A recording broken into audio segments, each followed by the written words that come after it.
The Centurions event is here in FC Mobile, so today I'm going to open up some packs, try out the new dice game, and talk about the current state of the market as well as my current investments. So we'll start things off with the packs, and as you can see, the new Centurions players are here. They look incredible. Let's get right into it. We're going to do all three of these larger packs. The final one will give us a 93 to 97 overall player, if I'm not mistaken. So can we get something big in the first one? We got England, we got left wing, and it's going to be Man United, so it's going to be Rashford, just regular Rashford, yeah, 85, and we get 88 rated Glick. Let's now get into pack number 2. This is a 90 plus rated card.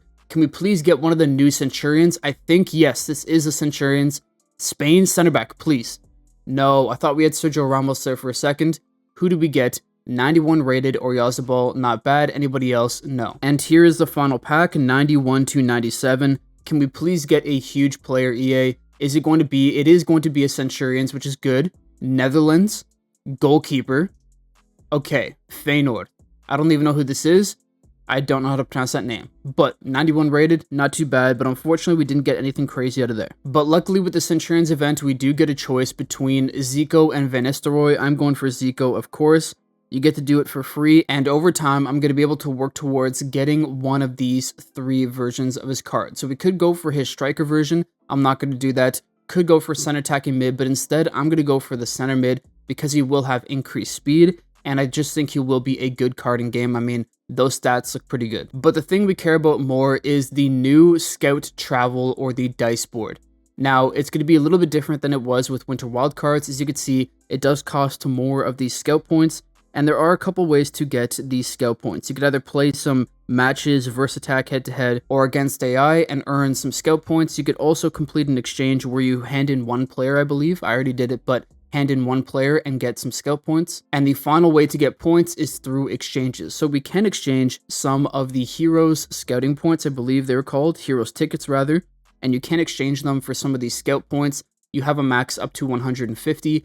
And I already completed it, but you could also exchange up to 150 star pass points for some scouting points. So overall, I gotta say this dice board just isn't good as the last one, but it is what it is. We will roll a couple times, see what kind of rewards we could get. I don't even know. Okay, 100 gems, not a great start. Let's go for roll number 2. What did we land on? It is going to be an 80 to 92, so I doubt it's going to be anything good. Can we get something big though? No, of course. Okay, well, roll number 3. Can we please get something EA?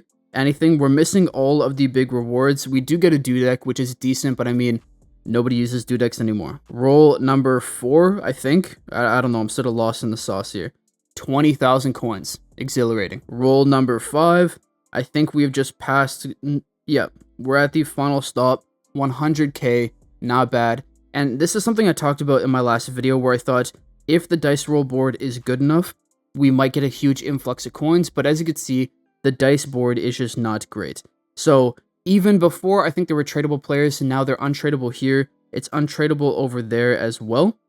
Yeah, untradeable 93. These guys are untradeable. So because they're all pretty much untradeable, there's not many coins that will be generated by this board. The only real benefits will be generated most likely through doing or completing milestones over here. So like this, we just passed for the first time, we get 500 gems. And then if we pass more, we're going to get, I believe this is 200k. Yep.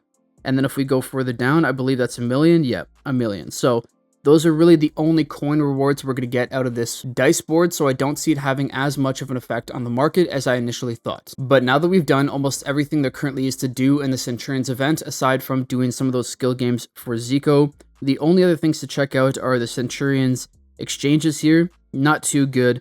I mean, the players you give in here aren't bad, but you're not likely to get any good players, so I wouldn't really bother doing that, especially since they aren't tradable. So with that, let's now get into the market. Here are the current Centurions players that are out, and they're actually holding up price fairly well. We got Neymar here at 152 million. I did expect him to be fairly expensive. His card is decent in game, but if you're going off of stats, Team of the Year Mbappe is still better, so I wouldn't really swap them out if you're thinking about that. Sergio Ramos does look like a good card, decent pace, great passing, dribbling, and defending, and of course he has great physical. So all around, incredible player, and of course he has power header. He will likely do well for you in the box. for headers, so he might actually be a very usable player, especially considering he's 97 overall, which means he will fit into the high meta team. So 152 million, I wouldn't be surprised if we see him go up to about 200 million and then over time pull back. So a lot of these players, especially as we're doing these by teams, wait until next Monday, next Tuesday, right before the weekly reset. That is when these guys will be the cheapest. When the weekly reset happens and they're cycled out of packs, then they will likely go up in price. So wait for them, buy them. And if you want to do that as an investment, you can. If you want to do that in order to save coins, you can. Either one works. The other decent looking players are Eddie Militao. We already know that he's a fairly broken card in game, so overall stats look pretty good. And we know his game or his physical style in game works pretty well. Jamie Vardy actually I think might be a pretty broken card. I haven't tried him out yet, but decent physical with great pace, shooting, and dribbling. Something to look into. And then Anderson Talisca, his card looks incredible. So we have a handful of decent cards, but I don't think any of them are really going to be game breaking or game changing. And so I do think a lot of their prices will come down over time the more they are packed, because all people are going to do is pack them, sell them, and then put those coins into other good players in game. The only caveat I would say is Sergio Ramos. He might be kept and he might keep going up in value. So those were the Centurions players. The other players we got were the new Didier Drogba. I mean, the card looks pretty crazy, so I might try him out at some point. We also got Steven Gerrard as well, which looks like a great all-round center mid. And with the Centurions event, we also got 97 Van Basten. His card looks okay. I wouldn't bother trying him out, but a decent rating. We got Zambrotta, who might actually be very good in game. I might try him out later on. He may be someone who goes up a little bit more in value.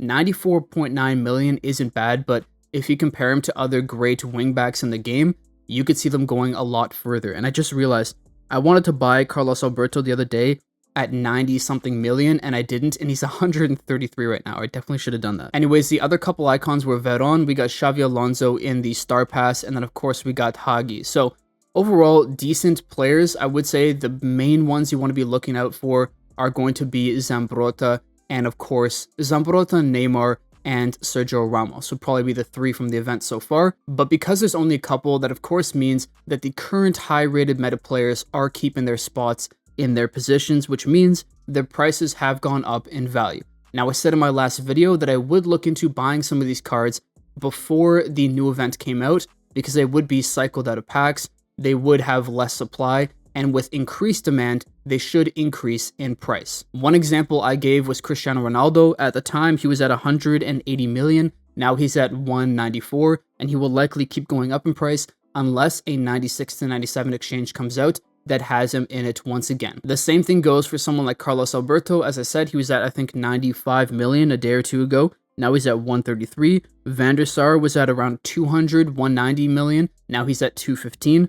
All of these guys have gone up in value because they are the best players in their position. Now, I did invest in a couple guys. I invested in two 97 Eusebios at 94 million. I knew he was going to be a good investment. We'll claim him there. And currently, his price is actually doing pretty well. He is up at 114 million. So I bought him on Tuesday night or Wednesday for 94 million a piece. He even went down to 90, so there was even a longer period of time before that you could buy him up before his price went up when the new event came out. So I'm making decent coins so far. I'm going to likely hold him a little bit longer, maybe another day or two, wait for him to get to about maybe 120, 125 million and sell. But overall, it's been a decent investment so far. The other investment I talked about in my last video are these new Road to the Final cards, and it's important to make a distinction between these guys and the old UCL cards. The old UCL cards are not live. These Road to the Finals that have this cool border are live. And you can tell by going over here to traits, and right below work rates, you could see UCL Road to the Final player.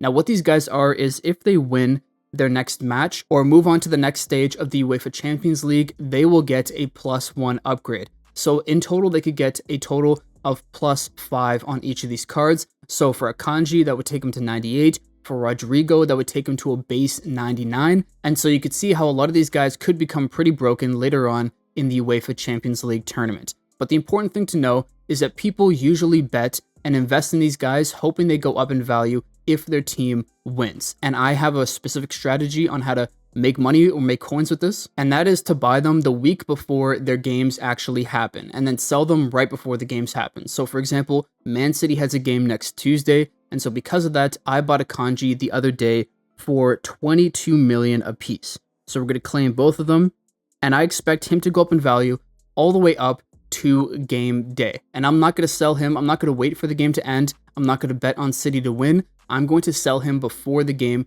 collect my coins from all the other people trying to buy in, hoping he goes up in value, which is not the right way to invest in it, but some people do that. So I just sell into those people, take my coins, and move on to the next investment. So I bought him, 2 of him, yesterday for 22 million. He's now all the way up to 26 million. I think he could go to maybe mid 30s. Who knows? Maybe 40. 40 might be a stretch. But considering he's one of the highest rated road to the final cards, and he is in one of the best teams, granted they are playing Real Madrid, but because those two things add up, plus if you actually look at his stats, he's a great card in game.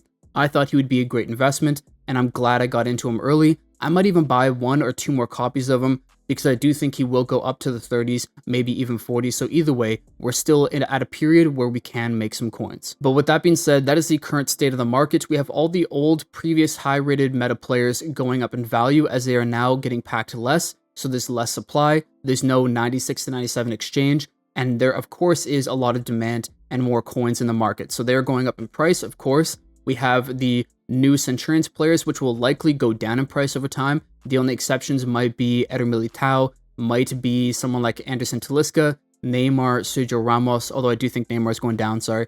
Sergio Ramos, and maybe Zambrota, but the rest will likely drop in price, so keep that in mind all the way up until next Tuesday.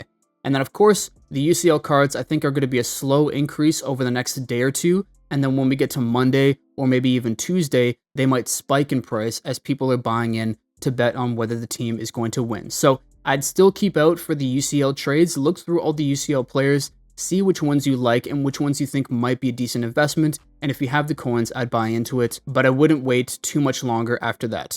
As for Centurions players, I'd take some time, don't buy them right away, wait a little bit, and then as for the rest of the players, hopefully you guys took some of the stuff that I shared in the last video and used it and have made some coins that way. But with that being said, I'll see you all in the next video. Peace.